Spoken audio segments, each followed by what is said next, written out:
So my good friend The Sauce, who's not me because we're not the same user, follows a person named Tylzen because of a video he made a while ago about Jesus.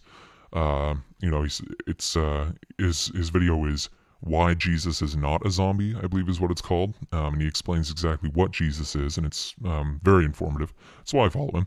He made a video response to someone named Hey Ruka, who I believe I'm friends with on this channel, about Seattle and anarchism and some other stuff. I watched it, but I'm really only focusing on the beginning part of this video, where he talks about how anarchism is it's a utopian idea, and even if you abolish governments in the state, people will still organize and band together and possibly form new methods of enforcing social order. And he's making a very basic mistake that a lot of people who haven't given much thought to anarchist literature or anarchist thought tend to make, and they associate anarchism with abolishing social norms entirely, which is not what anarchism, and especially anarcho-capitalism, is not about any of this crap. Even leftist anarchists aren't going to claim that they want to abolish social norms or enforcement mechanisms for those norms. They just want to abolish the state, which is an inefficient and brutal and barbaric means of enforcing norms. From the anarcho-capitalist perspective that I come from, it's about abolishing collective ownership and instituting private ownership over everything. And this doesn't mean that you don't have police or security or courts or methods of resolving disputes in any way. It just means that you abolish the monopoly on these institutions, which is the state. You allow open, free competition based on private property rights and consumer choice. And that's how you do that. So yeah, anarchism's not about abolishing norms.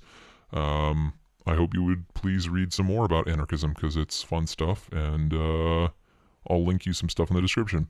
Anyway, what I really want to get to are some comments made to the Sauce in this video, because he had made a comment about abolishing legal privilege and whatnot and Hey Ruka says monopolies can arise even without the state.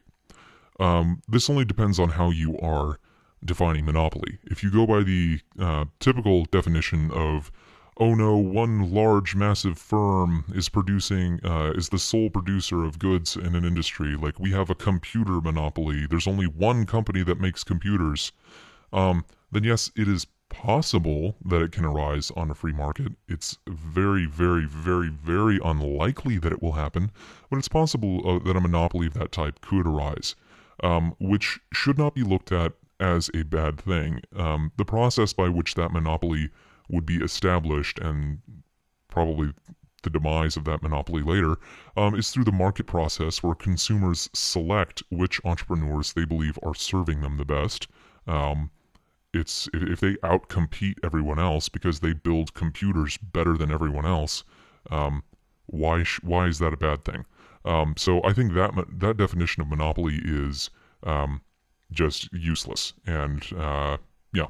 Anyway, the definition of monopoly I do think is useful is a grant of legal privilege, or putting barriers to entry in a field, so you have one legally established company producing things. Like public utilities would be a really easy example of this. These companies do not exist because people have paid for them and selected them on the market to do this job, but because the state has passed a law saying nobody can compete with these people. If you do, we are going to come and use our guns, our pitchforks, our sticks, whatever we have at our disposal, to force you to not do this. We will put you in jail, put you in a cage with rapists and murderers if you try to compete with these people.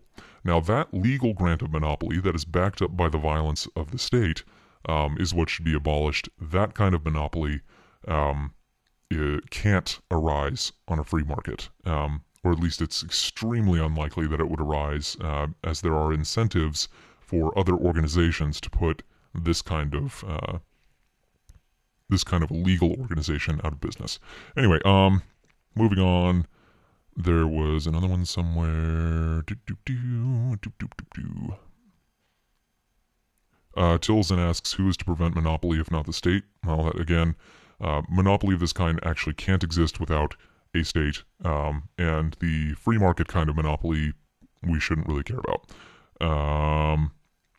Then the last one was a particularly bad comment made by Scott Pastry.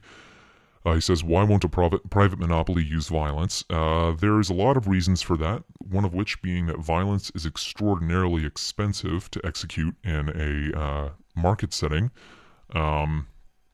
There's very little incentive for your employees to try to commit violence against other people, and you have to pay for the repercussions.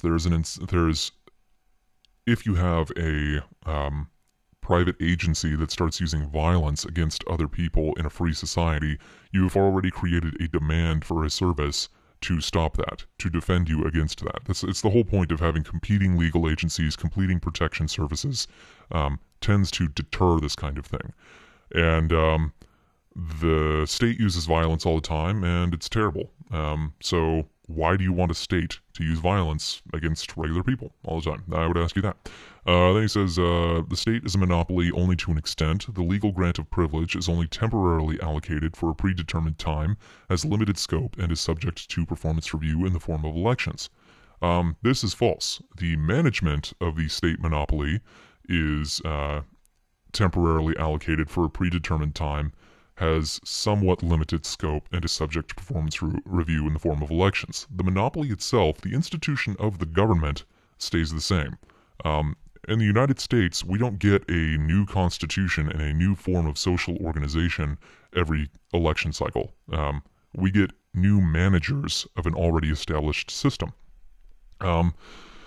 So you're wrong on that. And the performance review, the feedback mechanism in states as compared with markets is terrible. I don't know why anyone would want to prefer elections to voluntary payment.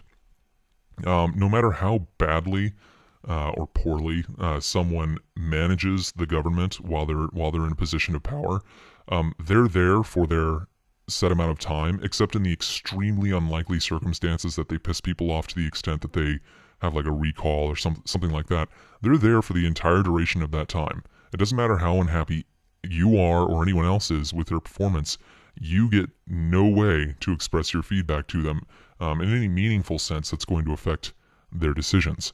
Now, and also the issue of voting. Voting is a really, really ineffective means of changing social institutions. Typically because political parties, their positions vary only in very small, specific technical details. All of them, their positions are virtually the same, though. You look at Republicans and Democrats, the ways in which they act in the government and the policy decisions they make are virtually identical. There's no philosophical difference whatsoever. So this feedback mechanism of voting for either Republicans or Democrats doesn't in any way. It actually almost ensures that you're going to have permanence in stupid policy. And moving on, where are the built-in mechanisms for balancing a monopoly within anarchy? That comes in the form of profit and loss. This is the wonderful thing about the market, is that if you use resources and pursue policies that people hate and don't want, you start making losses. They don't pay for your stuff anymore. And you eventually, if you continue to act in this manner, if you don't adjust your conduct to where people are willing to continue paying you for whatever it is you are doing, you don't get to do it anymore.